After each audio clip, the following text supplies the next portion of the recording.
मोर मुकुट तेरे शीश पे सोहे,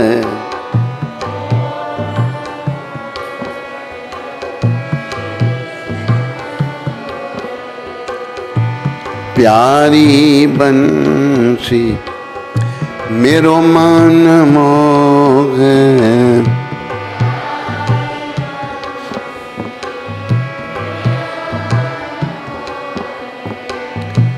देख छवि बलिहारी में जाऊं, देख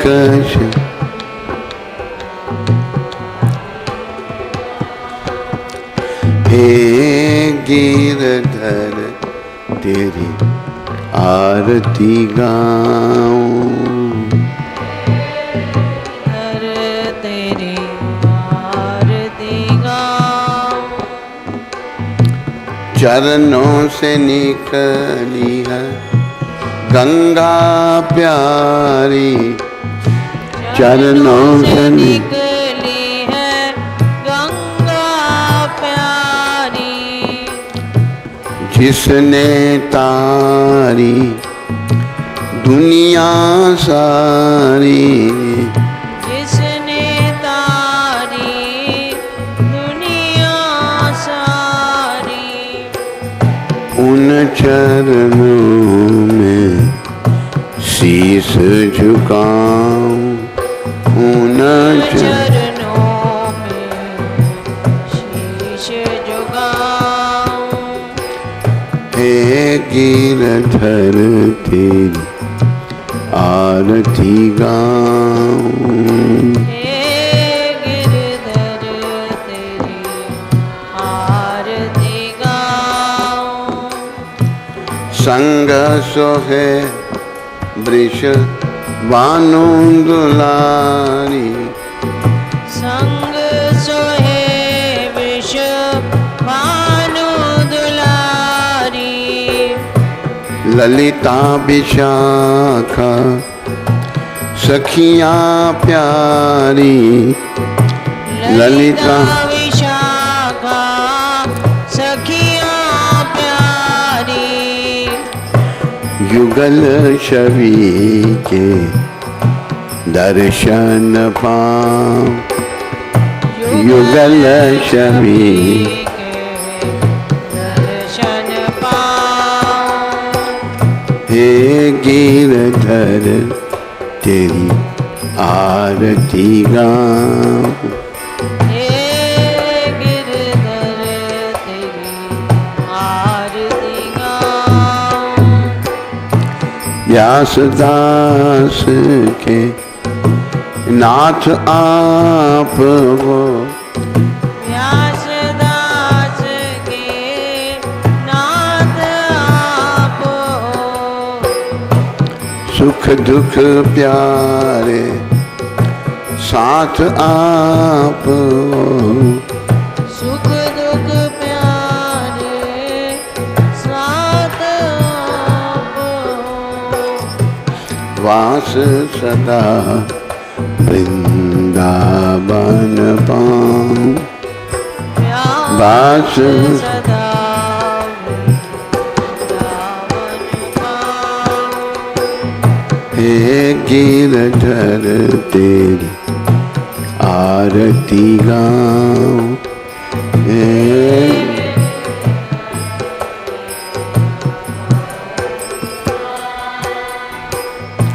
बोलो राधा गिरधर भगवान की, बोलो मोर मुकुट बंसी वाले की, बोलो सीताराम लक्ष्मण हनुमान की, बोलो नृसिंहदेव प्रहलाद महाराज की, बोलो जगन्नाथ बलदेव सुभद्रा माता सुदर्शन चक्र जी महाराज की, बोलो गौर निताय पंच तत्व की जय, बोलो राधा मदन मोहन भगवान की, बोलो राधा गोविंद भगवान की, जय, बोलो राधा गोपीनाथ भगवान की, जय, बोलो राधा रमन भगवान की, जय, बोलो राधा दामोदर भगवान की, जय, राधा गोकुलनंद भगवान की। जय। बोलो राधा श्याम सुंदर भगवान की। जय।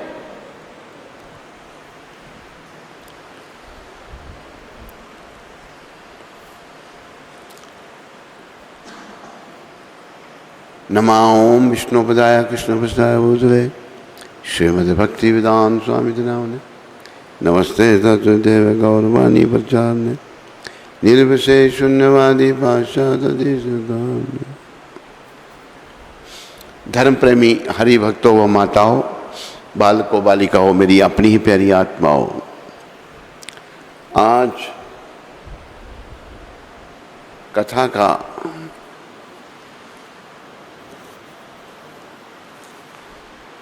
चौबीसवां दिन है।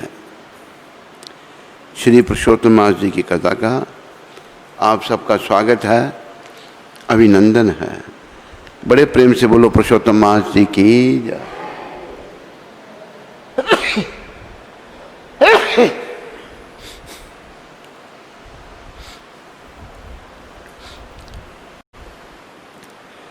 तो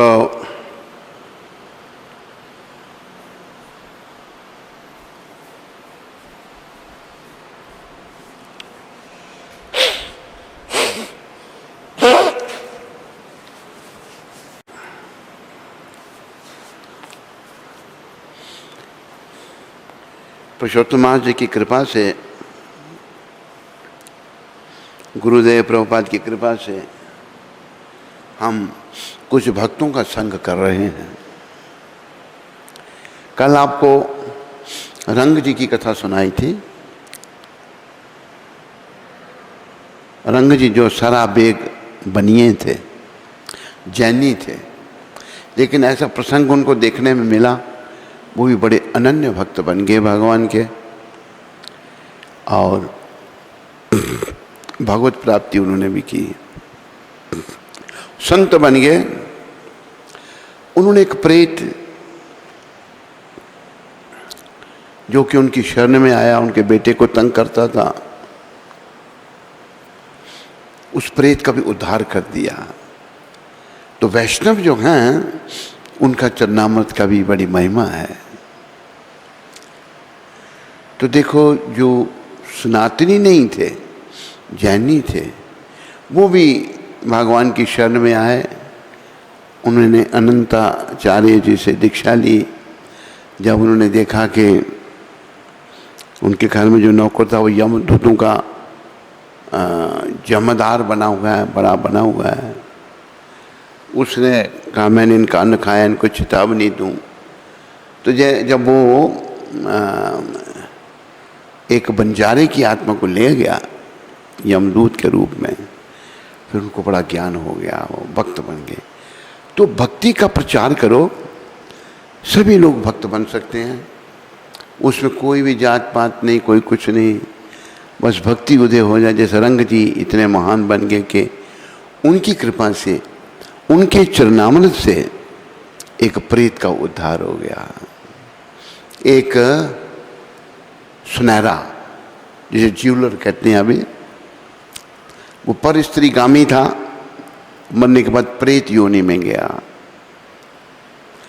ये भी वर्णन आया था कि जो पर धारा संग करता है, मरने के बाद क्या जीता ही प्रेत बन जाता है, जीता जी ही वो प्रेत है। उनकी शरण में आया, उनके लड़के को तंग करने लगा, रंग जी ने उसका उद्धार कर दिया, उसको दिव्य शरीर मिला और धाम को चला गया। तो भक्तों की कृपा से भगवान मिल सकते हैं। आज एक महान भक्त श्रीला कुलशेखर जी महाराज, उनका संग हम करेंगे, उनकी कथा करेंगे, उनकी लीलाओं का गुणगान करेंगे। भक्तों के दास श्रीला कुलशेखर नाम का एक राजा था। भक्तों के दास राजा थे वो। बोलो भक्तों के दास कुलशेखर जी महाराज की। उन्होंने रामायण की कथा में रावण द्वारा सीता जी का हरण सुना। देखो, भक्ति पथ में सारे सुनने वाले ध्यान रखो, भाव की प्रधानता है। भावो विद्यति देवा, भाव से भगवान मिलते हैं। रघुपति राग विराजा राम, पतिता पावन सीताराम। रघुपति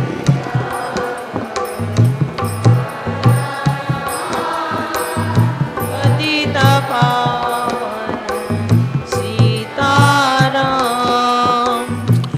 कौशल्या के प्यारे राम, दशरथ राज दुलारे राम।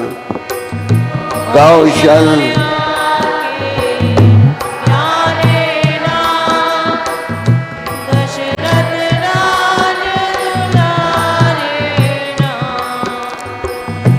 ताड़क मन में ताड़का मारी, गौतम नारी अहल्या तारी।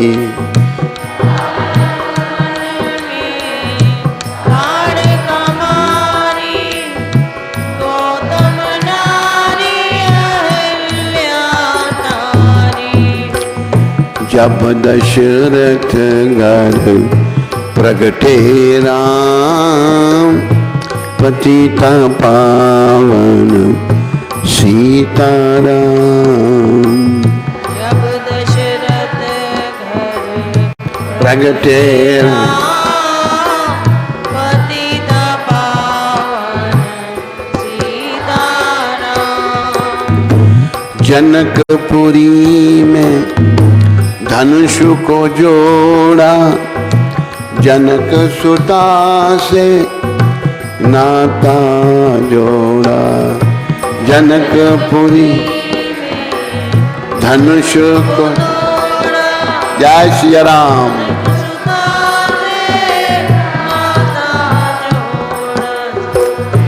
कैसी सुंदर जोड़ी राम, पतिता पावन सीताराम। ऐसी सुंदर जोड़ी राम, पतिता पावन सीताराम। राज तिलक की हुई तैयारी, कैकेयी ने सब बात बिगाड़ी।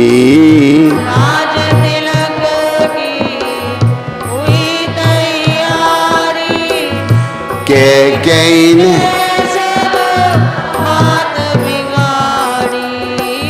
तभी तो बन को चल दिए राम, पतिता पावन सीताराम। तभी तो बन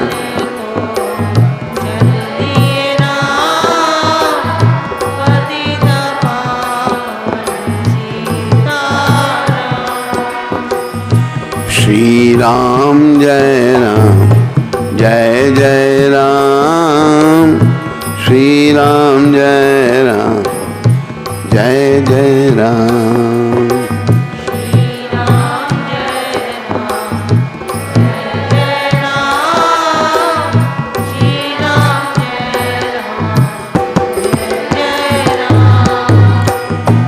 पंचवटी में कुटी बनाई, शूर्पणखा की नाक उड़ाई।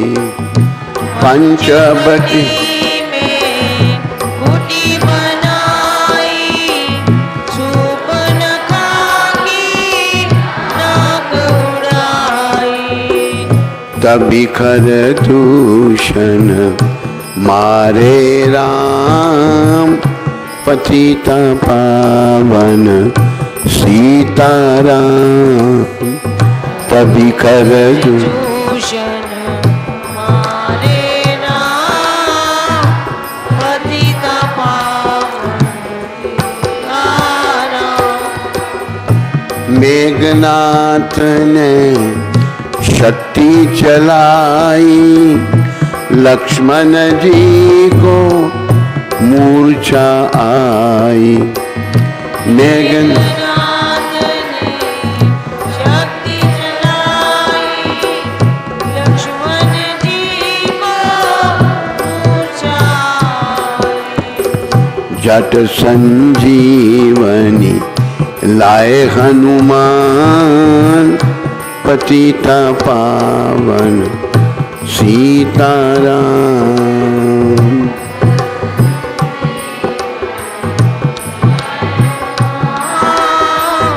पतिता पावन सीताराम।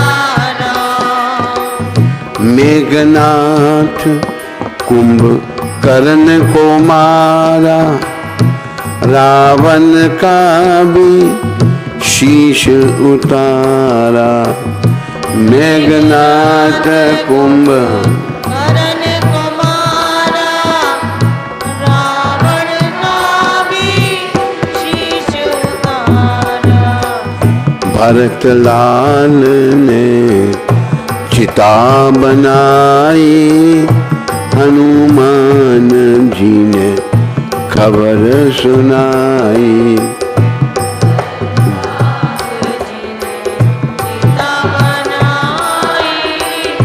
हनुमान जी ने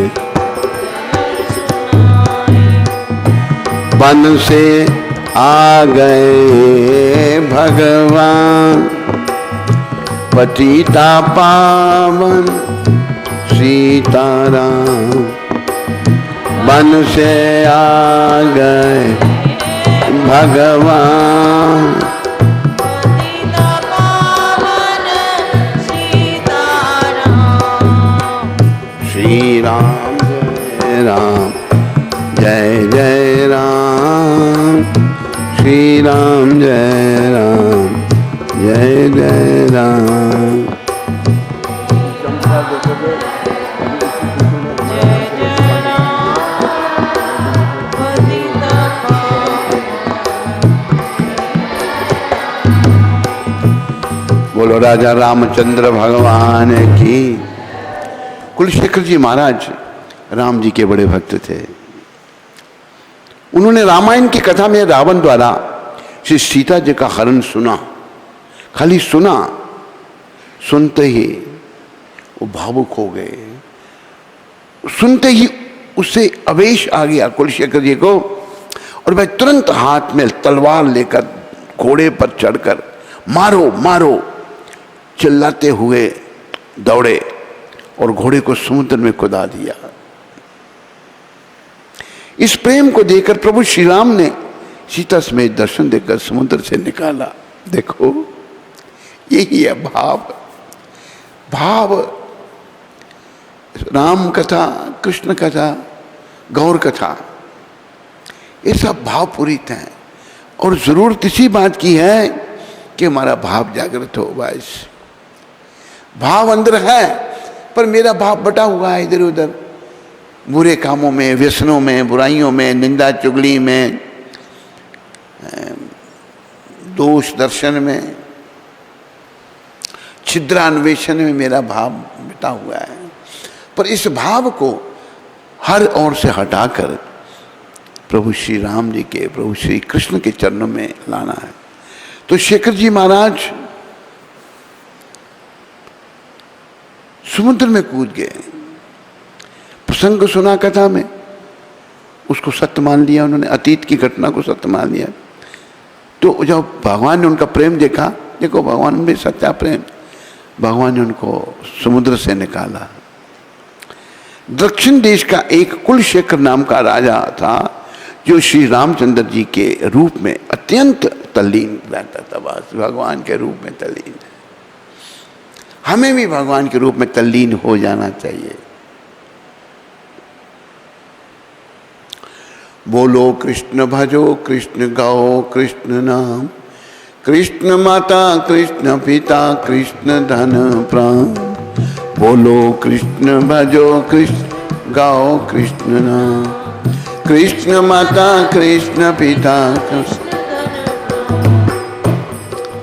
देखो, जो जिसका उपासक है उसकी भक्ति करे, लेकिन जो कली पावन अवतार गौर भगवान हैं जो साक्षात कृष्ण भक्ति भाव में प्रकट हुए हैं, उनकी बेटे का राम भेंट भगवान की राम भक्त से हुई। राम भक्त थे मुरारी गुप्त।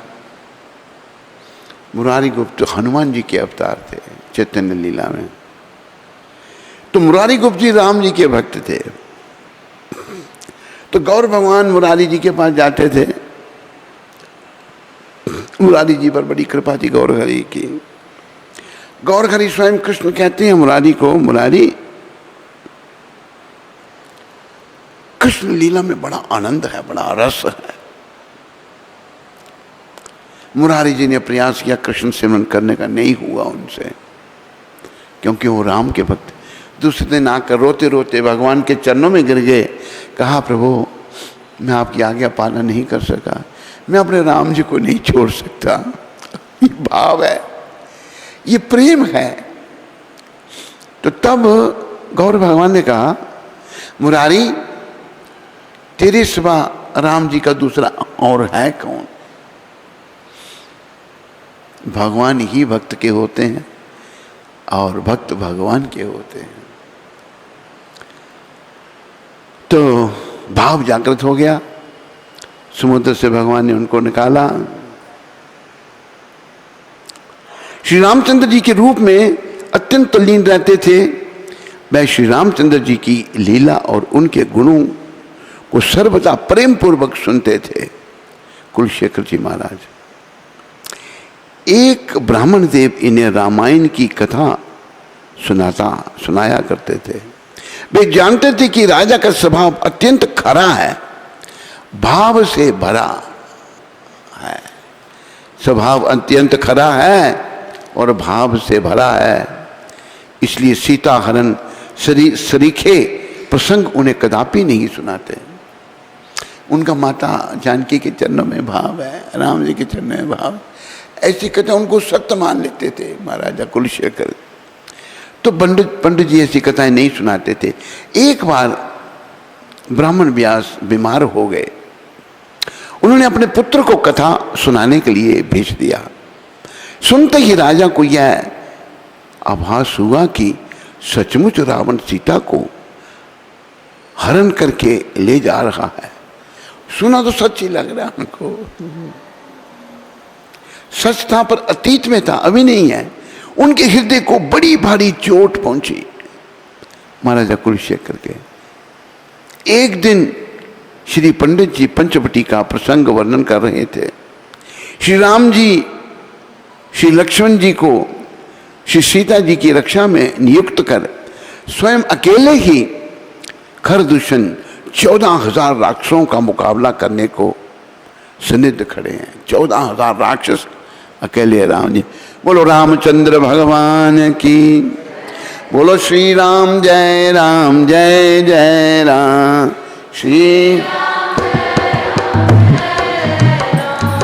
मेरी लय में बोलो, ढीला ना चली करो, अच्छी तरह बोलो। श्री राम जय राम।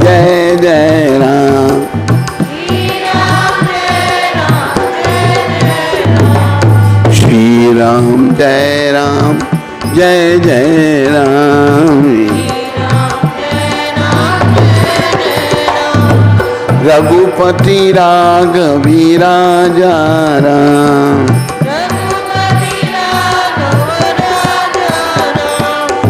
पतिता पावन सीताराम।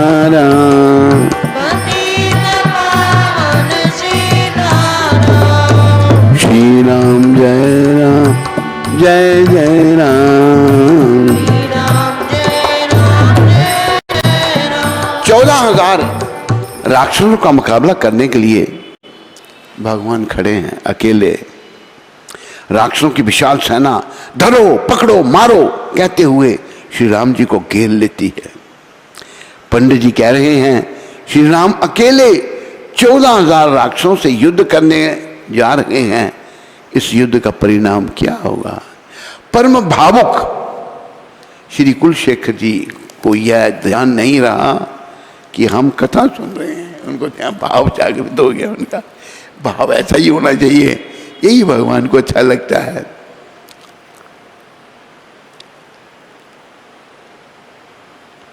उन्होंने तो समझा कि अभी अभी खरदूषण आदि अकेले श्री राम जी से लड़ने आए हैं। अतः उन्होंने भावावेश में तत्काल शंख बजाकर सेनापति को आज्ञा दी कि शीघ्र सेना सजाकर पंचवटी को प्रस्थान करो, हमें शीघ्र श्री राम जी की सहायता के लिए पहुंचना है। ये भाव है कुलशेखर जी महाराज का, राम जी की सहायता के लिए पहुंचना है। दुष्टों को मारकर श्री राम जी की विजय पताका फहरानी है। कथावाचक पंडित जी समझ गए कि राजा परम भाव में पड़ गए हैं। इन्हें अतीत की घटना प्रत्यक्ष भास रही है। अतः राजा का समाधान करने के लिए उन्होंने तुरंत ही कहा कि श्री राम ने एक क्षण में समस्त राक्षसों का संहार कर दिया। बोल रामचंद्र भगवान की। अब वे सुखपूर्वक सीता जी और लक्ष्मण जी के सहित विराजमान है। तब राजा का आवेश शांत हुआ। फिर राजा शांत हो गए नहीं, भगवान ने सबको मार दिया। पंडित जी राजा के भाव को जानकर ऐसे प्रसंगों को नहीं सुनाते थे। श्री कुलशेखर जी, मतलब देखो कथा में कितना ध्यान है। अतीत की घटना उनको सत्य भास रही है। ऐसे ही ध्यान से कथा हमने सुननी चाहिए और होना ये चाहिए जिसके भाव में मन में भाव है कथा सुनने का, उसको वक्ता से पहले आकर प्रतीक्षा करनी चाहिए। वक्ता जो हैं आएंगे, कथा सुनेंगे। वक्ता कथा कर रहे हैं, श्रोतागण धीरे धीरे आ रहे हैं, नहीं, भाव नहीं है, भाव की कमी है। कुलशेखर महाराज बड़े भाव से कथा सुनते थे भगवान की। श्री कुलशेखर जी भगवान की कौस्तुभ मणि के अवतार कहे गए हैं। बोलो कौस्तुभ मणि के अवतार कुलशेखर जी महाराज की। श्री कुलशेखर जी का प्रादुर्भाव कुंभ राशि पर सूरज के स्थित होने पर शुक्ल पक्ष द्वादशी तिथि पुनर्वसु नक्षत्र दिन शुक्रवार को हुआ था। आपके पिता परम धर्मात्मा राजा दृढ़ व्रत थे। बोलो महाराजा दृढ़ व्रत जी महाराज की। दृढ़ व्रत उनके पिता थे। राजा ने संतान की कामना से श्री नारायण की आराधना की थी। भगवान ने कुल की कीर्ति को उज्जवल करने वाले स्वयं अंश भूत, अपने अंश ही भूत पुत्र को उत्पन्न होने का वरदान दिया। इसी से इनका नाम कुलशेखर हुआ। बोलो कुलशेखर जी महाराज की। जब आपकी बारी हो ना तो अच्छी प्रेम से जय बोला करो। भगवान और भगवान के भक्तों की जय बोलने से हमारी जय होती है। जय करता विजय, ऐसे आवाज नहीं आपके निकलती, ऐसा मत करो। अल्पकाल में ही और अल्प प्रयास में ही इनको सारी विद्याएं प्राप्त हो गई। थोड़े समय में इनको सब प्रकार से सब लायक देखकर राजा दृढ़व्रत ने राज्यकाल श्री कुलशेखर जी को सौंपकर स्वयं संन्यास ले लिया। बट्टे को राज सौंपा, राजा सन्यासी बन गए। ये भी शिक्षाप्रद बात है। देखो राजा को किस चीज की कमी है, किसी, लेकिन जीवन का उद्देश्य राज सिंहासन से चिपका रहना नहीं है। जीवन का उद्देश्य भगवत प्राप्ति करना है, भगवत प्राप्ति पथ पर आगे बढ़ना है। तो राजा दृढ़व्रत उन्होंने कुलशेखर जी को राज सौंपकर खुद संन्यास लेकर वन को चले गए। जो लोग वृद्ध हैं उनको संन्यास ले लेना चाहिए। संसार से नाता तोड़कर कृष्ण से, राम से नाता जोड़ने का प्रयास करना चाहिए।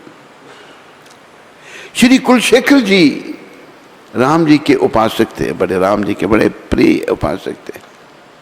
अतः अपने राज्य में उन्होंने श्री राम राज्य का आदर्श स्थापित किया। राम राज्य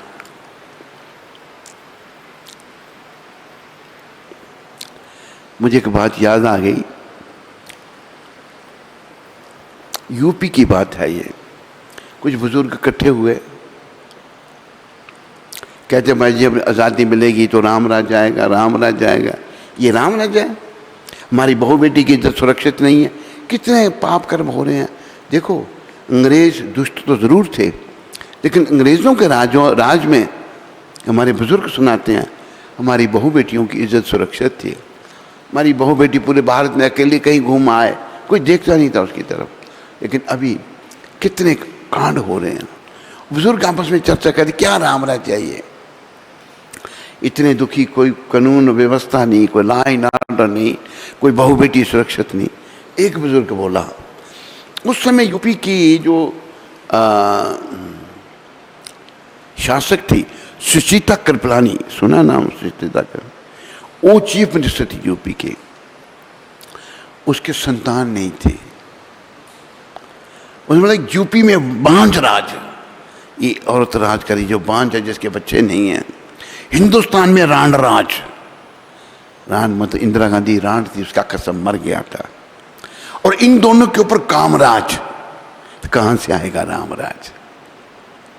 ये ऐसे हैं तो कहां रामराज कैसे आएगा? रामराज कुलशेखर जी महाराज ने स्थापित किया और उपस्थित आदर्श उपस्थित किया। रामराज में देखो, रामराज की थोड़ी सी बात। एक मूर्ख धोबी ने उसकी पत्नी से कोई झगड़ा हुआ, वो घर से चली गई। एक के दो रात वो घर से बाहर रही। जब वापस आई, अभी धोबी उसको स्वीकार करने के लिए तैयार नहीं है। बात राम जी तक पहुंची। राम जी तक बात पहुंची तो उसको कहा गया, भाई अपनी पत्नी को, कहते मैं कोई राम थोड़ा हूं जिन्होंने रावण की यहाँ रही हुई सीता को अपना लिया। कितना मूर्ख धोबी था वो। अपनी तुलना राम जी से कर रहा है। अरे राम जैसा कौन? राम जी ने, आहा, ये है रामराज। सती साध्वी सीता माता का त्याग कर दिया और माता को वन में रहना पड़ा, वाल्मीकि के आश्रम में। वहां मां ने लव कुश को जन्म दिया। ये है रामराज। आज जनता मरे जिए, काटे कूटे, ये आजकल के जो हैं जिन्होंने 60 साल राज किया, कोई जनता की कुछ नहीं पड़ी हुई इनको। लोगों को मरवा के ये लोग अपनी कुर्सियां बना के रखते हैं, दंगे फसाद करवाएंगे। ये ठीक नहीं। लेकिन प्रयास करो प्रभुपाद जी जैसे संतों से करुणा करो, फिर से भारत में राम राज आए और लोग सुखी हों। राम राज में सुखी होंगे लोग, और दुष्टों के राज में लोग सुखी नहीं हो सकते। तो कुलशेखर जी महाराज की एक और कथा आ रही है बीच में। एक बार रतन भंडार से एक बहुमूल्य हीरों का हार गायब हो गया। बहुत तलाश करने पर भी उसका पता नहीं चला। तब सब ने मिलकर यह षड्यंत्र रचा, जो मूर्ख लोग थे राजा के पास, कि हम सभी लोग मिलकर कहें कि हार मुंडी वैरागियों ने, हम मुंडी वैरागी हैं, सर मुंडवाया ना तो अब वैरागी, मुंडी वैरागी। हार जो है मुंडी वैरागियों ने चुराया है, साधुओं पर झूठी चोरी लगाई। मौका अच्छा है। इस प्रसंग से राजा का मन साधुओं की ओर से, मुंडी वैरागियों की ओर से फिर जाएगा। फिर क्या था, सब लोगों ने एक साथ राजा से साधुओं की चुगली की, मिलकर आगे चुगलखोर। इन्हीं लोगों ने हार चुराया है, मुंडी वैरागी झूठा ऐसे ही। दृढ़ निष्ठावान राजा ने कहा ऐसा कदापि संभव नहीं है। राजा कहते हैं संभव ही नहीं है। मैं अपने कथन एवं साधुओं की सत्यता की प्रामाणिकता के लिए शपथ करूंगा। क्या शपथ करेंगे? देखो, ऐसा कहकर राजा ने एक कलश मंगवाया। उसमें स्वर्ण मुद्राएं तथा एक अत्यंत विषधर काला नाग बंद कराकर कहा कि अब मैं कलश में हाथ डालकर स्वर्ण मुद्रा निकालता हूं। यदि साधुओं ने हार चुराया होगा तो वह नाग मुझे डस लेगा, और यदि नहीं चुराया होगा तो मेरा बाल भी बांका नहीं होगा। यह कहकर राजा ने सबके सामने मोहर निकाल दी। सांप हिला भी नहीं, काटना तो बहुत दूर की बात है। इसके बाद राजा ने चुगलखोरों से कहा कि अब तुम लोग अपने वचन प्रमाणित करो। प्रमाणित करने के लिए कलश में मुद्रा निकालो। तुम उनकी मां मर गई, क्या हो गया? अभी सब दुष्ट जो थे षड्यंत्रकारियों के होश उड़ गए, उनका मुंह काला हो गया।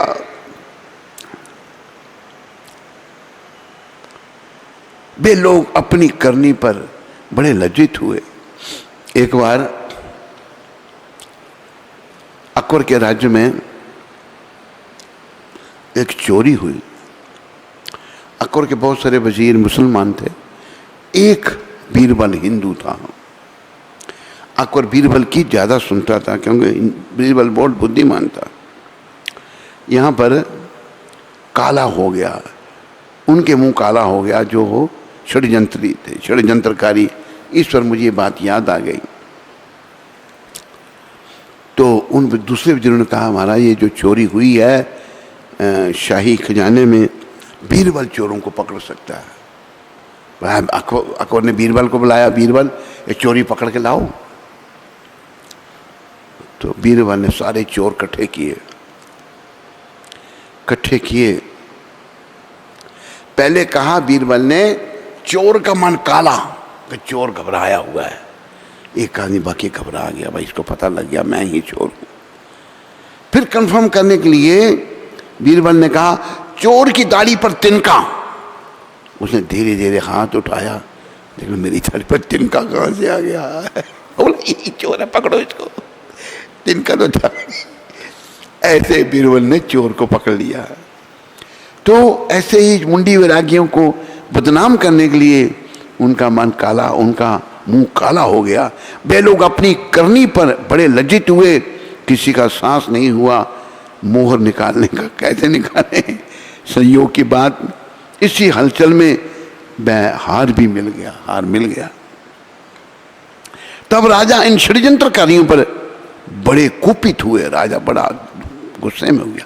संपूर्ण राज्य में घोषणा करवा दी कि जो कोई संतों में अभाव करेगा उसे प्राण दंड दिया जाएगा, मार दिया जाएगा उसे। बोलो संत भगवंत की। राजा की इस निष्ठा को लक्ष्य कर श्री नाभाजी ने इन्हें भक्तदास कहा है। बोलो भक्तदास नाभाजी महाराज की। बोलो भक्तदास राजा कुलशेखर जी महाराज की। वर्णन आता है कि कुलशेखर जी नित्य प्रति षोडशोपचार पूजन का साज सजाकर बड़े समारोह के साथ श्री रंगनाथ भगवान का पूजन करने जाया करते थे। बड़ी विधि से राजा की पूजा करने, रंग जी की पूजा करने राजा जाया करते थे। परंतु मार्ग में यदि कोई संत मिल जाता तो उस सामग्री से उन संत का ही सविधि पूजन करते और पालकी में बिठाकर घर लेवा लाते और बड़ा उत्सव मनाते, मानो साक्षात श्री राम जी ही घर पधारे हों। इन्होंने आजीवन इस व्रत का निर्वाह किया। श्री कुलशेखर जी ने मुकुंद माला स्तोत्र की रचना की है। मुकुंद माला स्तोत्र बहुत सुंदर स्तोत्र है, उसकी रचना इन्होंने किया है। तूने पढ़ा है मुकुंद माला? बहुत सुंदर स्तोत्र है। बोलो मुकुंद माला स्तोत्र की जय। जो भक्तों का सर्वस्व है, सारे भक्त मुकुंद माला स्तोत्र को बहुत ही प्यार करते हैं। बोलो भक्त और भगवान की। प्रिय बंधुओं,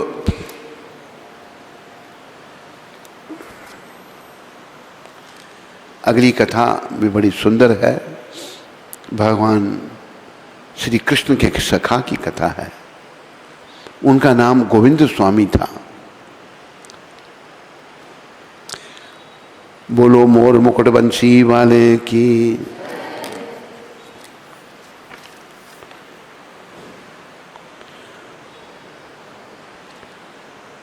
हुन आ गया बंसरी बाला, हुन आ गया बंसरी बाला, हुन आ गया बंसरी वाला, आ गया बंसरी बाला, हुन आ गया बंसरी बाला। आ गया बंसरी वाला, आ गया बंसरी वाला। बंसी वाले दी किया निशानी, बंसी वाले की है निशानी। कान विच कुंडल गल विच बानी, कान विच कुंडल गल विच गानी, मोर मुकट रंग काला, हुन आ गया बंसरी वाला, मोर मुकट। रंग काला, आ गया बंसरी वाला। वैसे भगवान का रंग सांवला है, लेकिन हमारे भगवान गोरे क्यों हैं? गोरे इसलिए हैं, जब भगवान ने गोरी गोपियों के साथ, जिनमें राधा रानी प्रधान है, तप्त कांचन गौरांगी, गौरांगी जिनका गोरा अंग है, राधे वृंदावनेश्वरी वृषभानु सुते देवी प्रणमामि हरि प्रिय। जब भगवान ने गोपियों के साथ रास लीला की, भगवान का रंग भी गोरा हो गया। मोर मुकट रंग काला, उन आ गया बंसरी वाला, मोर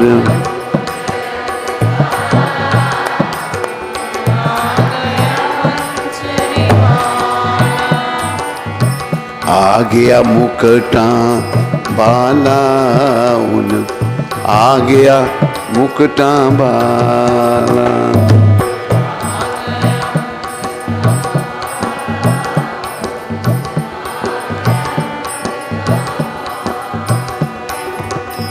मात पिताजी जेल पड़े गए,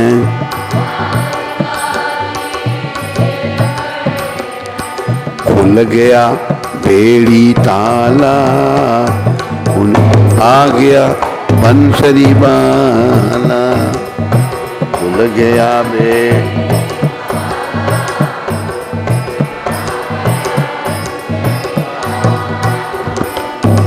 आ गया बंसरी वाला, उन आ गया बंसरी वाला।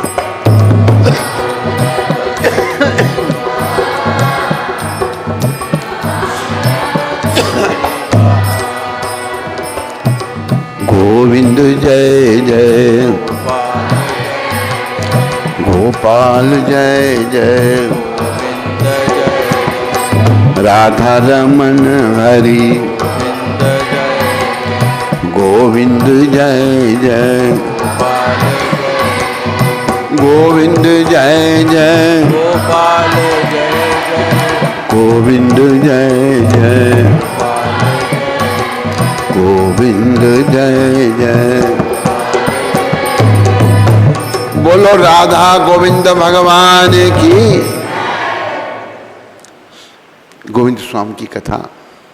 अवतार काल में श्री कृष्ण की खेलने की इच्छा पूरी नहीं हुई, क्योंकि कुल 11 वर्ष तक ही तो बाल लीला किए भगवान, 11 वर्ष तक रहे वृंदावन में। फिर तो मथुरा चले गए।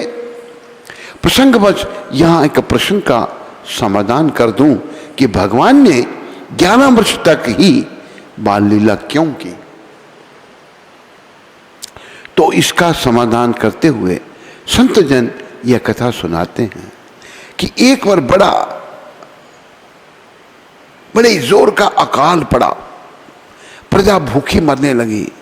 तब एक धनी सेठ ने कुछ निर्माण कार्य प्रारंभ कर दिया, जिसमें 1 घंटा काम करने पर 1 छटाक चूर्ण मिलता था खाने, 1 छटाक 1 घंटा काम करने। इस प्रकार लोगों को प्राण रक्षा का एक संबल मिल गया। उन्हीं दिनों एक ब्राह्मण के घर एक ऋषि आए। ब्राह्मण के घर में अन्न का एक दाना भी नहीं था,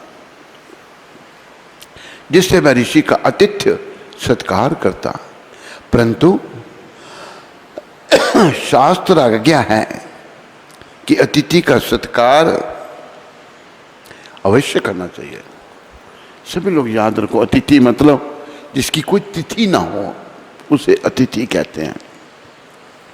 अकस्मात कोई आ जाए उसका पूरा ध्यान रखो, उसकी सेवा करो। अगर अतिथि का सत्कार नहीं करें तो क्या बनने रहा है?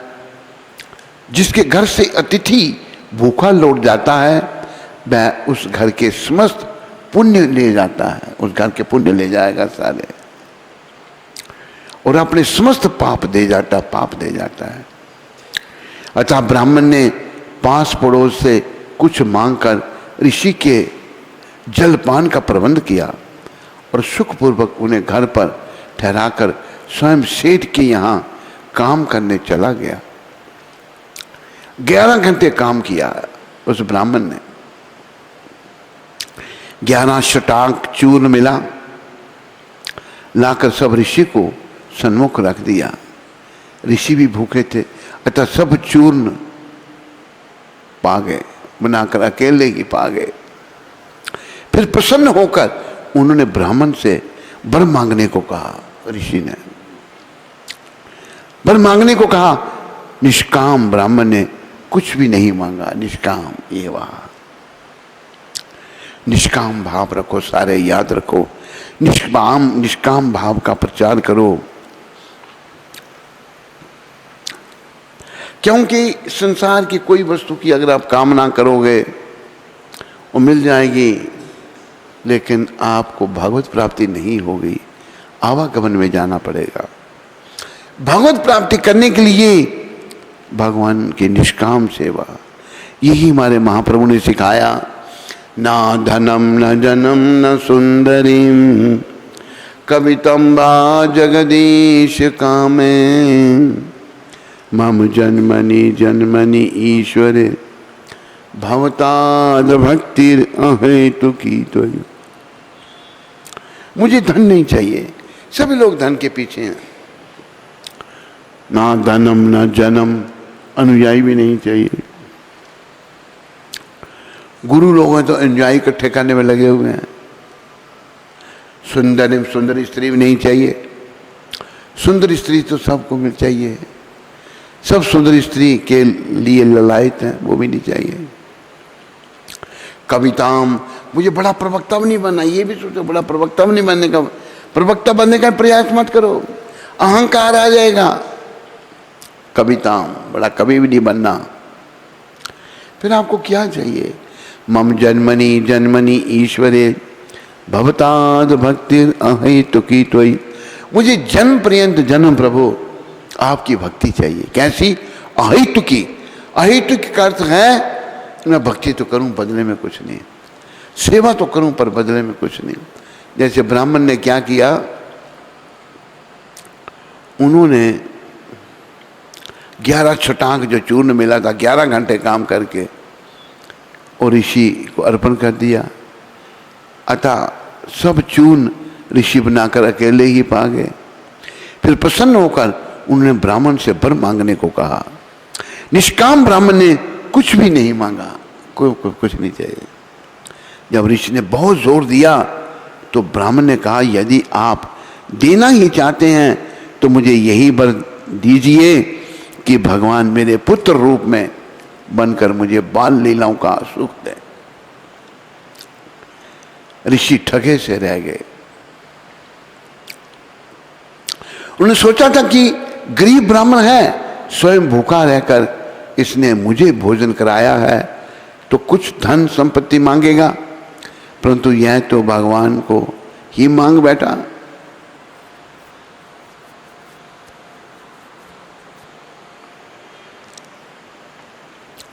परंतु यह तो भगवान को ही मांग बैठा, मैं तो ठगा गया, परंतु अब तो देना ही पड़ेगा।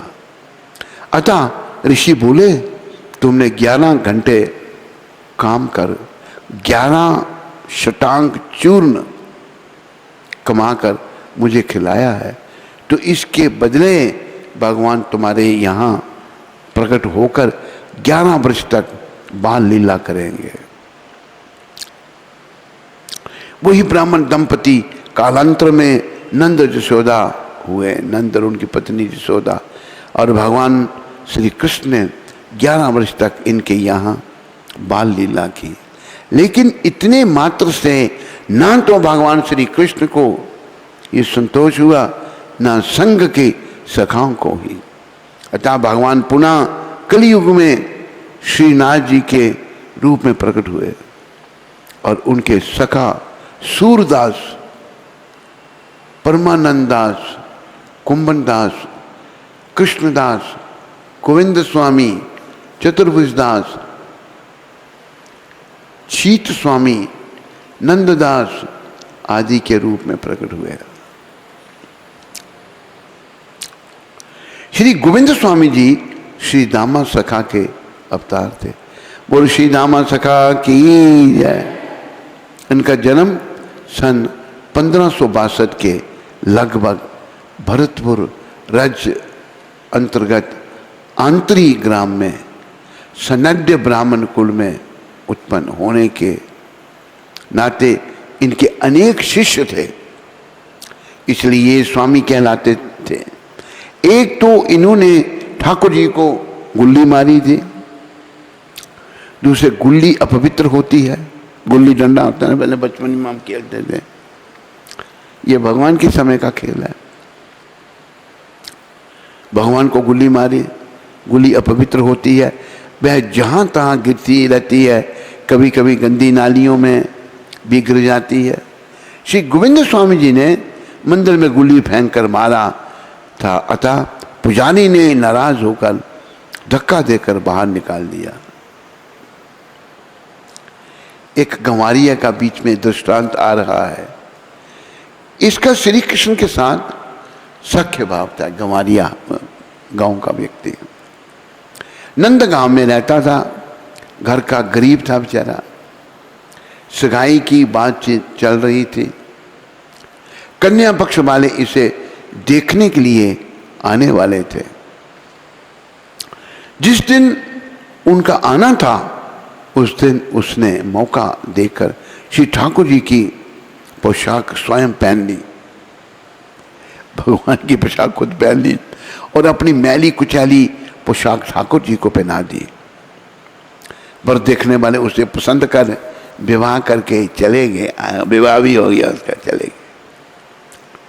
उधर ठाकुर जी की पोशाक का हल्ला मच गया तो किसी ने बता दिया कि मैंने अमूक गंवारिया को पहने देखा।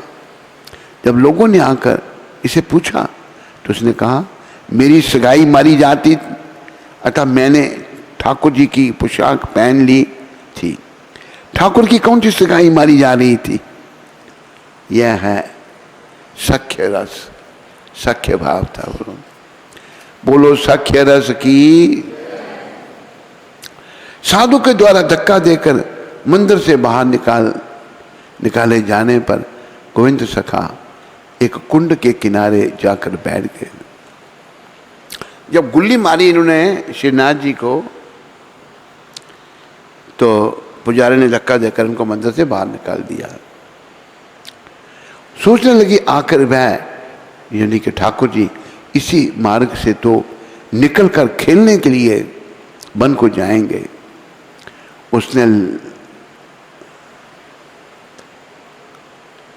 उसने लगवार लगा दिया, जिसने हमें धक्का देकर बाहर निकाल दिया तो इसका फल उसे अवश्य चखाऊंगा। अब तो श्री लाल जी के हृदय में सोच हुआ कि दिन कैसे बीतेगा, मुझे तो खेले बिना बनेगा नहीं। खेल कूद भी भगवान करते हैं और यह मार्ग में ही डटा बैठा है गोविंद सखा। अब इसे कैसे संतुष्ट किया जाए, कैसे इसका दाव चुकाया जाए। इतने में गोसाई श्री विठल नाथ जी ने ठाकुर जी के सामने भोग रखा। बोलो गोस्वामी विठल नाथ जी महाराज की।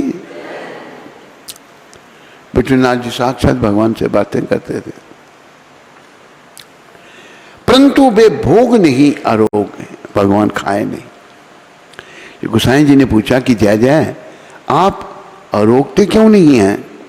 तो उन्होंने श्री गोसाई जी से कहा कि मुझको यह कोई भी पदार्थ अच्छे ही नहीं लग रहे हैं। यदि आप खिलाना चाहें तो पहले उसको गोविंद सखा को प्रसन्न कीजिए। उसका मुझ पर दाव था, परंतु मैं दाव दिए बिना भाग आया।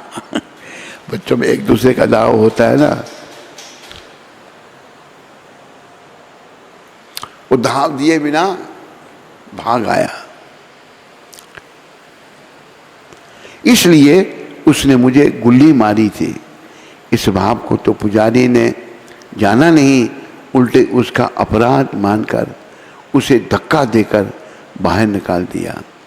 अब वह मुझको तमाम उल्टी सीधी बातें सुना रहा है। अतः आप उस ब्राह्मण कुमार को शीघ्र मनाकर मेरे पास लाइए, तब भोग आरोगूंगा। सखा देखो भगवान के कैसे। श्री ठाकुर जी ने कहा, मन वनांतर में जाकर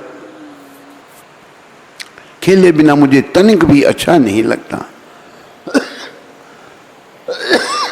भगवान वन में जाकर खेलते थे और वह मार्ग में बैठा हुआ अनगिनत गालियां दे रहा है। यदि मैं बाहर निकलूंगा तो वह बहुत मार लगाएगा। मेरे तो होश हवास जाते रहे। मुझे बहुत चिंता हो गई है। अब आप उसे कहीं से खोजकर मनाकर मेरे पास लाइए, तब मुझे चैन पड़ेगा। आपने जो भी भोग रखे हैं उनमें से मैंने तनिक भी नहीं पाया है। जब उसका क्रोध शांत होगा तभी मुझको भी कुछ अच्छा लगेगा। तब श्री गोसाई जी गोविंद सखा को मनाने चले तो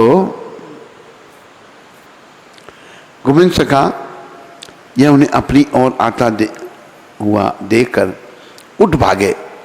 श्री गोसाई जी बड़ी कठिनाई से उन्हें मनाकर मंदिर में लिवा लाए और बोले कि तुम्हारे सखा श्री ठाकुर जी ने कहा है कि हम दोनों एक साथ बैठकर मिलकर खाएंगे और परस्पर गले से लगकर मिलेंगे। गोसाई जी ने कहा कि तो क्या जरूरत है, बन जाकर खेलने की, मंदिर के आंगन में ही खेल लिया करो, यहां ही ठीक रहेगा, छोड़ो गोविंद का साथ। तब ठाकुर जी ने कहा, मुझे आंगन में खेलना सुहाएगा ही नहीं, मैं आंगन में नहीं खेलूंगा। और बाहर का मार्ग वह बंद किए है। श्री गोसाई जी तो मनाने के लिए चले थे, परंतु गोविंद ने समझा कि श्री ठाकुर जी ने गोसाई जी से शिकायत की होगी, अतः ये मुझे मारने के लिए आ रहे हैं। श्री गोसाई जी के हाथ में छड़ी थी। छड़ी लेने का वास्तविक हेतु तो यह था कि गोसाई जी का तो वृद्ध शरीर था, दूसरे स्थूल काज भी थे, अतः बिना छड़ी का सहारा लिए चल नहीं सकते थे। परंतु गोविंद तो डर गए कि यह मुझे मारने के लिए ही आ रहे हैं, अतः वह डर कर भागे। श्री गोसाई जी बड़े प्रेम से बुलाते कि अरे बेटा गोविंदा, नेक मेरी सुन तो लो। गोविंद कहते हैं आप मारेंगे। जब गोसाई जी ने बहुत विश्वास दिलाया तब जैसे तैसे लौट कर आया। गोविंद मन ही मन सोचते आ रहे हैं, यदि मुझे देखकर ठाकुर जी सिर नीचा कर लेंगे तब तो मैं माफ कर दूंगा, और यदि तनिक भी सिर उठाए तो बिना मारे नहीं छोड़ूंगा। सखा भाव भगवान के साथ। बोलो भगवान के सखाओं की, बोलो गोविंद जय जय गोपाल जय।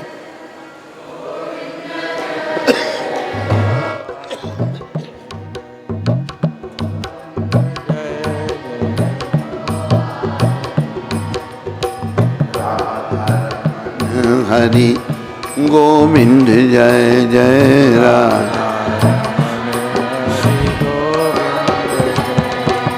गोविंद जय जय गोपाल जय जय।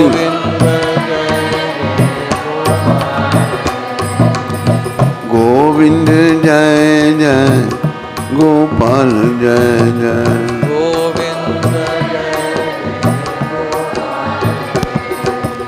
तो गोविंद सखा कहते हैं अगर भगवान सर नहीं झुकाएंगे मैं फिर पीटूंगा, उनको मारूंगा।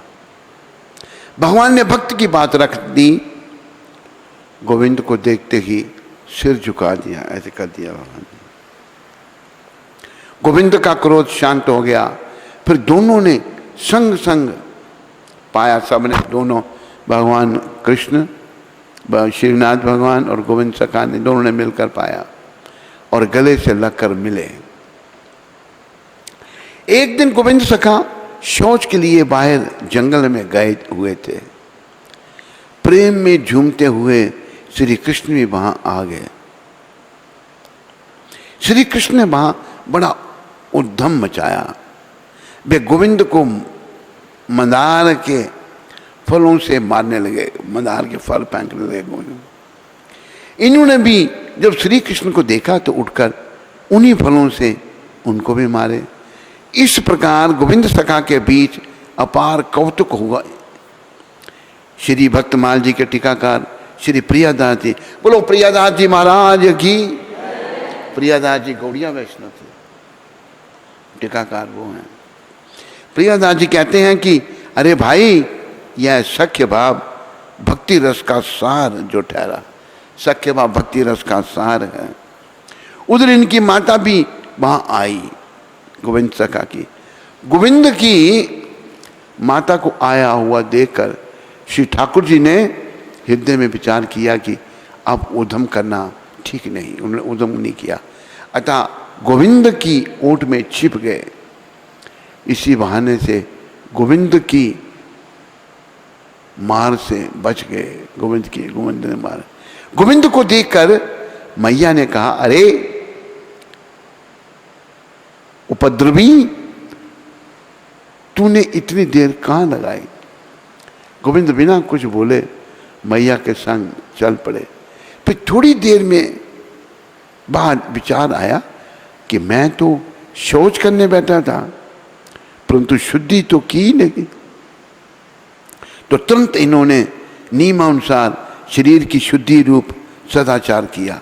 श्री प्रियदास जी कहते हैं कि श्री गोविंद सखा का श्री ठाकुर जी में प्रगाढ़ प्रेम था, अतः श्री ठाकुर जी के साथ खेलते समय ये प्रायः लौकिक सदाचार करना भूल ही जाया करते थे। फिर जब कभी याद आती तो कर लेते थे। एक दिन मंदिर में श्री ठाकुर जी के लिए परम सुंदर भोग आ रहा था। गोविंद सखा मार्ग में ही बैठे थे। रसोइये से बोले कि पहले मुझे भोग लगाकर लाकर दीजिए, फिर बाद में मंदिर में ले जाना। पर मेरे को पहले लगा तो मंदिर में, बाद में भगवान के। इतना सुनते ही रसोइये को अपार क्रोध हुआ। उन्होंने भोग का थाल पृथ्वी पर पटक दिया और श्री गोसाई जी से जाकर पुकारा कि अब हमसे गोविंद जी की अनीति नहीं सही जाती, अब आप अपनी रसोई की सेवा लीजिए, अर्थात हमसे नहीं होने की है, किसी और से करवा लीजिए। तब गोसाई जी ने गोविंद को बुलाकर रसोइये की बात सुनाई और कहा, तेरे मन में क्या आई जो ठाकुर जी से पहले अपने लिए भोग मांग रहा है? तब श्री गोविंद सखा ने कहा, अजी गोसाई जी, मैं इसका रहस्य बताता हूँ, मेरी बात ध्यानपूर्वक सुनिए। यह आपके ठाकुर जी जो हैं पहले खाकर वन को चले जाते हैं और मैं भोजन करके बाद में वन को जाता हूँ तो ये मुझे मिलते ही नहीं, मैं ढूंढ ढूंढ कर हार जाता हूँ। यह सुनकर श्री गोसाई जी की बुद्धि प्रेम रस में भीग गई। तभी से श्री गोसाई जी ने ऐसी व्यवस्था कर दी कि मंदिर में थाल जाते समय ही अमनिया एक थाल श्री गोविंद सखा को दे दिया। अमनिया मतलब भोग नहीं लगा जिसको, याद रखो, अमनिया मतलब जिसका भोग नहीं लगा हो। अमनिया का क्या मतलब? जिसका भोग नहीं लगा हो। अमनिया का एक थाल गोविंद को दे दिया जाता, जिससे साथ साथ वन में जाकर आनंद से खेल सके। एक दिन इनकी जन्मभूमि आंतरिक ग्राम से कुछ लोग इनसे मिलने आए, गोविंद सखा जी से। ये श्री यशोदा घाट पर बैठे थे। उन लोगों ने इन्हें पहचाना नहीं, इनसे ही पूछने लगे, गोविंद स्वामी कहाँ रहते हैं? इन्होंने कहा, उनके मरे तो बहुत दिन बीत गए, बहुत दिन हो गए। उन लोगों को विश्वास नहीं हुआ। वे पता लगाते हुए इनके घर पहुंचे, इतने में ये भी घर आ गए।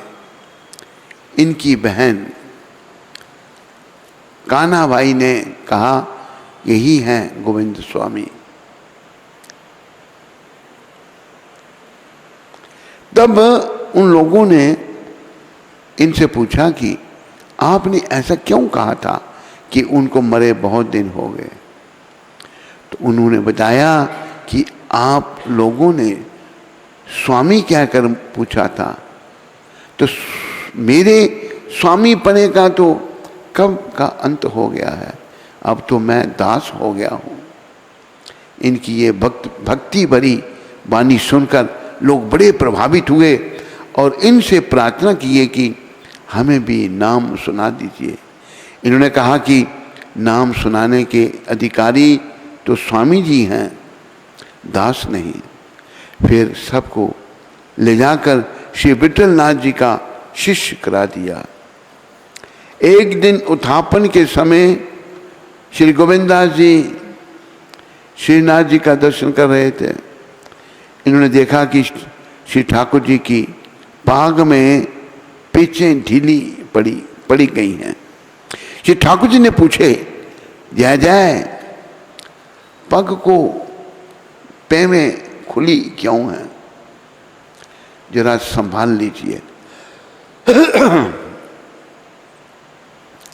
अपनी पाग को ठाकुर जी ने कहा, गोविंद तू पाग बहुत अच्छी बांधता है, आज तू ही मेरे पाग संभाल दे।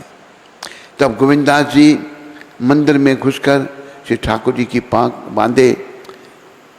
भितरिया जी ने गोसाई जी से शिकायत की कि गोविंदास ने मंदिर में प्रविष्ट होकर श्री ठाकुर जी का स्पर्श किया है, छूकर पाग बांधी है। श्री गोसाई जी ने कहा, गोविंद के छूने से श्रीनाथ जी छू नहीं जाते, वे तो नित्य गोविंदास के साथ खेलते रहते हैं। एक दिन श्री गोसाई जी श्रीनाथ जी का श्रृंगार कर रहे थे और गोविंदास जी जगमोहन में कीर्तन कर रहे थे। श्रीनाथ जी श्री गोसाई जी की दृष्टि बचाकर गोविंदास को कांकरी मार रहे थे। उनका श्रृंगार हो रहा है तो भगवान श्रीनाथ जी कांकरी उठाते मार देते गोविंद सखा को। जब 8 कांकरी मार चुके तब श्री गोविंदास जी ने भी एक कांकरी मार दी 8 कांकरी भगवान ने मारी, एक उन्होंने भी मार दी कांकरी, श्रीनाथ जी को मारी। श्रीनाथ जी चौंक पड़े। श्री गोसाई जी ने पूछा, जय जय क्या बात है? श्रीनाथ जी ने कहा, गोविंद ने कांकरी मारी है। श्री गोसाई जी ने झुंझला कर कहा, क्यों रे गोविंदा, सेवा के समय भी उधम करता है? तब तो गोविंद दास जी ने भी रिसियाकर कहा, ठीक ने कहा, तब तो गोविंद दास जी ने भी रिसियाकर कहा, गोसाई जी आपको अपने ठाकुर जी का तो दोष दिखलाई नहीं पड़ता, मुझे ही आंख तरेते रहते हो।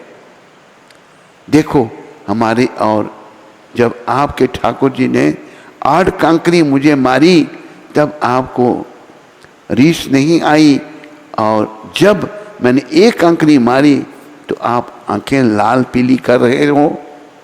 यह सुनकर गोसाई जी हंस के, गोविंदा जी को पगड़ी बांधने का बहुत शौक था, ये पाग अच्छी बांधते भी थे, परंतु गरीबी होने के कारण इनके पास पाग बांधने के लिए समुचित वस्त्र का अभाव था। अतः कई वस्त्र खंड खंड मिलाकर पाग बांधते थे। एक दिन एक ब्रजवासी इनकी पाग देकर मोह गया और सिर से पाग उतार ली। इन्होंने कहा, अरे सोरा टुकी, मेरी पाग है, संभाल के रखना।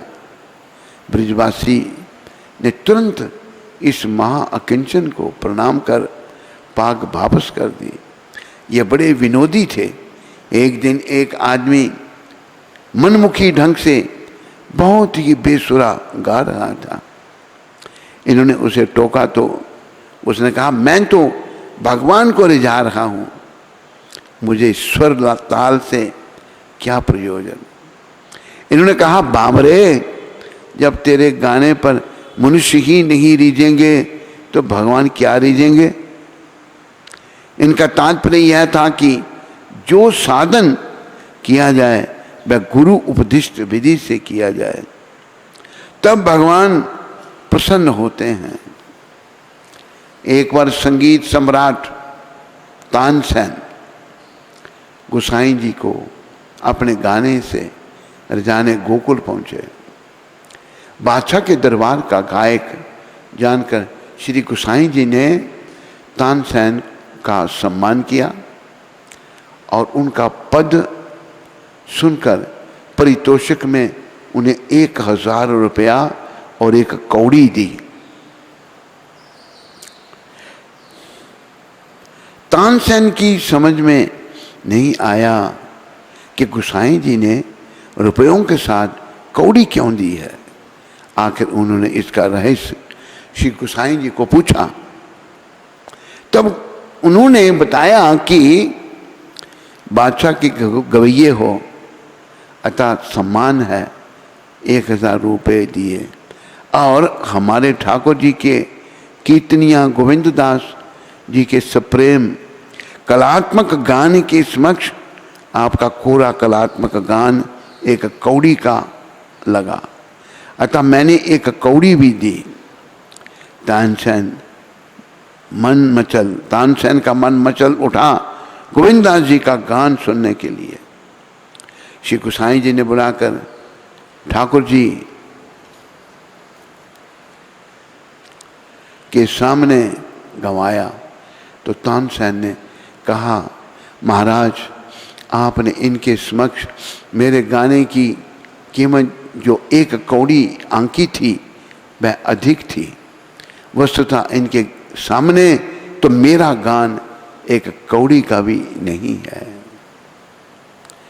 हरे कृष्ण कृष्ण कृष्ण हरे हरे, हरे राम राम राम हरे हरे।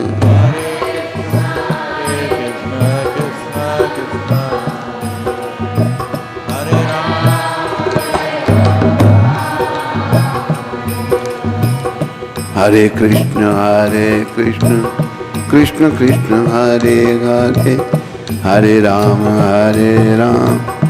राम राम हरे हरे। हरे कृष्ण कृष्ण कृष्ण हरे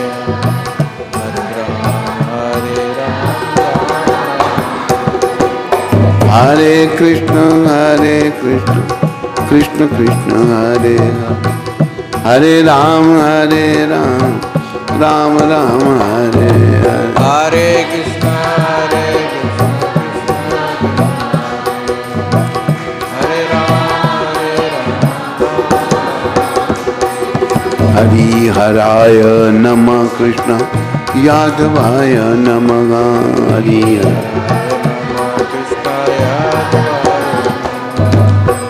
यादवाय माधवाय केशवाय नमः यादवाय माधवाय केशवाय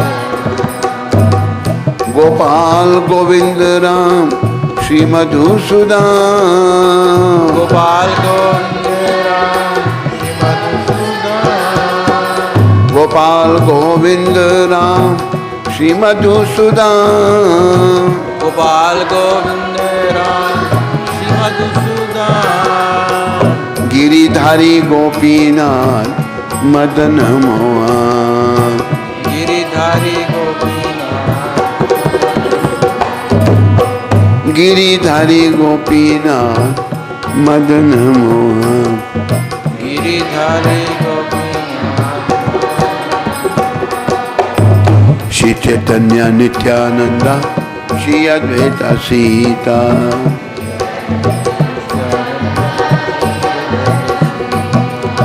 हरि गुरु वैष्णव भागवत गीता हरे गुरु हरे कृष्ण कृष्ण कृष्ण हरे हरे हरे राम राम राम हरे हरे।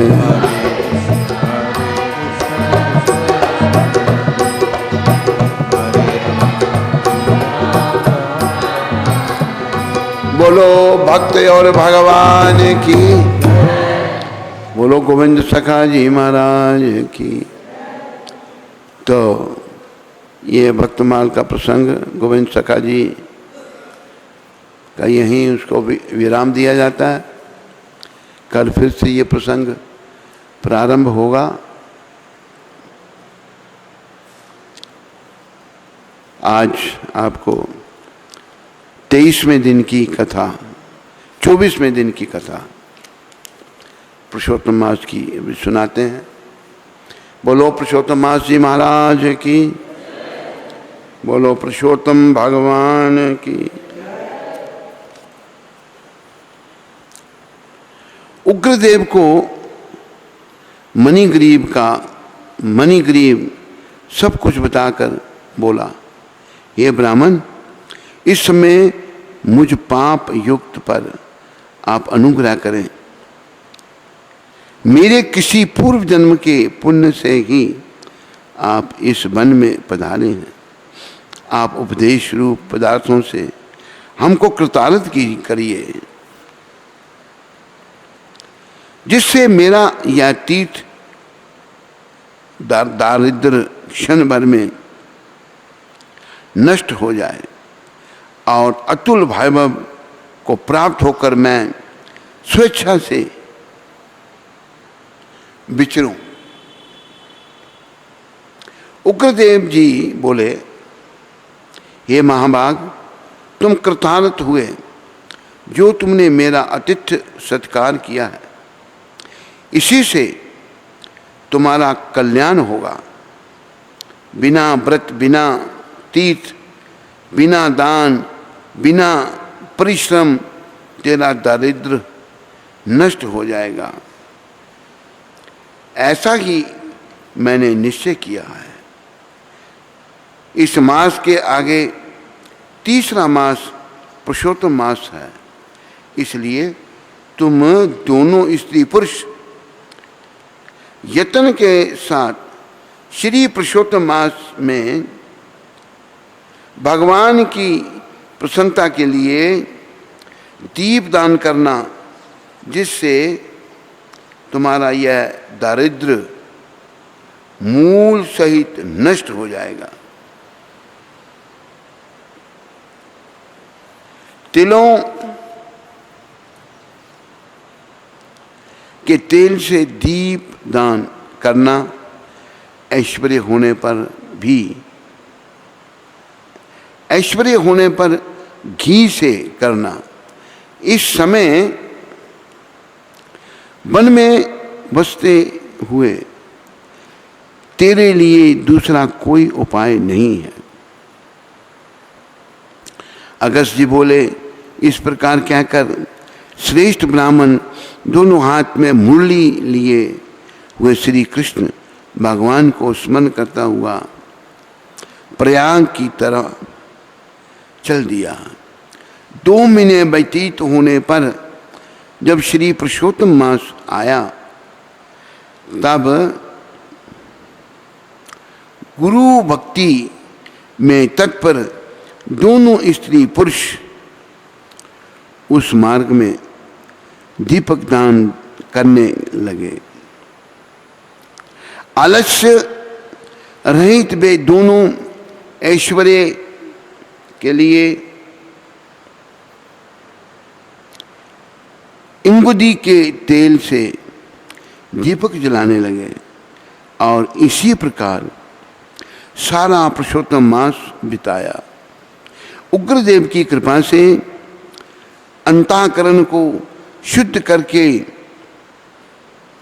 अंत में मरण को प्राप्त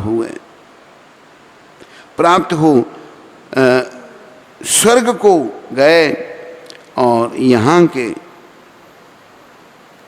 और वहां के 7 भोगों को भोगकर उग्रदेव की कृपा से वे दोनों श्रेष्ठ जन्म को प्राप्त हुए। पूर्व जन्म में जो मृग सिंह में तुम तत्पर थे, इस जन्म में वीरबाहु के पुत्र चित्रबाहु के नाम से विख्यात हुए। इस समय तेरे आधे अंग को हरने वाली जो तेरी स्त्री है, वह पति के पुण्य का आधा भाग लेती है।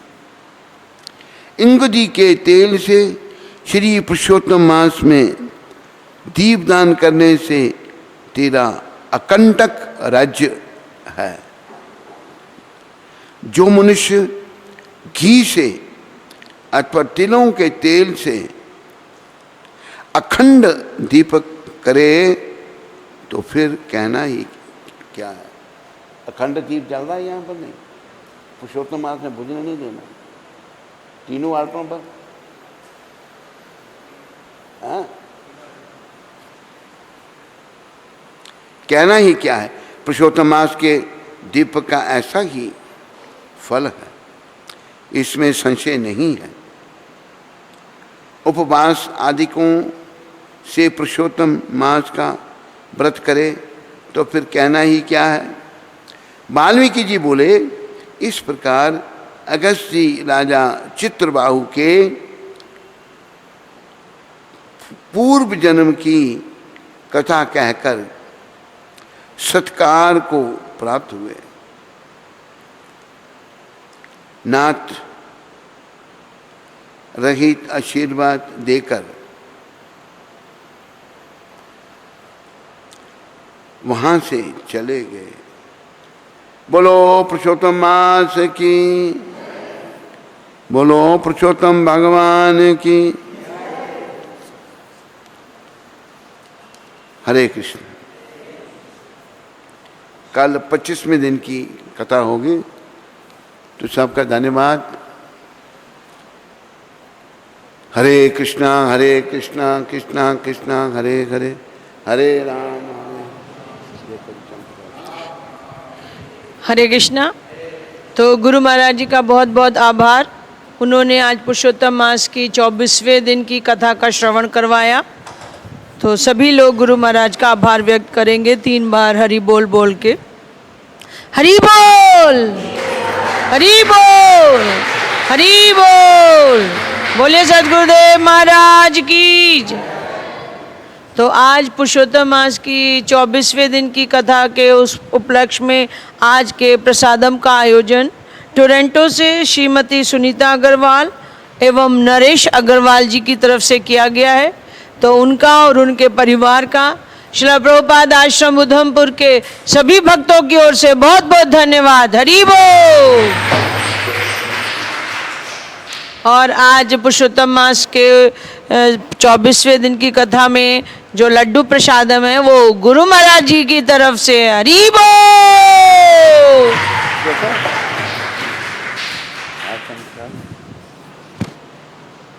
चमत्कार